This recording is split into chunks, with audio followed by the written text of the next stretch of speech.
हरे कृष्णा, राधे राधे। श्रीमद् भगवद गीता हिंदी। कल पढ़ रहे थे श्लोक 4, 5 और 6 जो इकट्ठे हैं इस भगवद गीता में।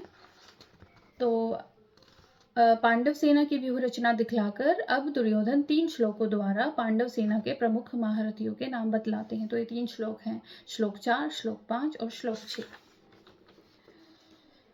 तो कल प्रश्न पढ़ा था, युधान, विराट, द्रुपद, दृष्ट, केतु, चेकितान, काशीराज, पुरोजित, कुंती भोज, शैब्य, युधामन्यु और उत्तमौजा कौन थे।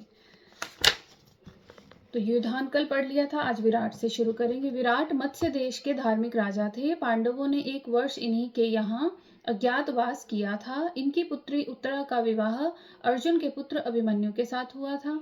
ये महाभारत युद्ध में उत्तर, श्वेत और शंख नामक तीनों पुत्रों सहित मारे गए। द्रुपद पांचाल देश के राजा पृषत के पुत्र थे। राजा पृषत और भरद्वाज मुनि में परस्पर मैत्री थी। द्रुपद भी बालक अवस्था में भरद्वाज मुनि के आश्रम में रहे थे।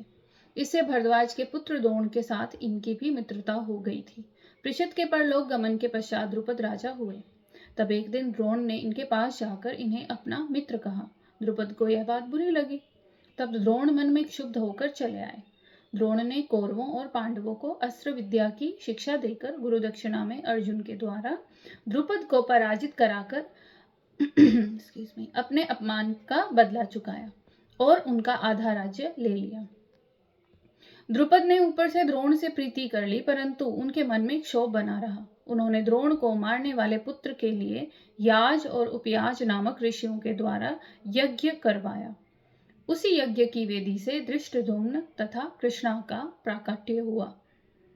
यही कृष्णा द्रौपदी या याज्ञसेनी के नाम से प्रसिद्ध हुई और स्वयंवर में जीतकर पांडवों ने उसके साथ विवाह किया। राजा द्रुपद बड़े ही शूरवीर और महारथी थे। महाभारत युद्ध में द्रोण के हाथ से इनकी मृत्यु हुई। दृष्टकेतु चेकितान के राजा शिशुपाल के पुत्र थे। ये महाभारत युद्ध में द्रोण के हाथ से मारे गए थे। तो आज यहीं तक पढ़ेंगे। Thank you for listening. Hare Krishna, Radhe Radhe.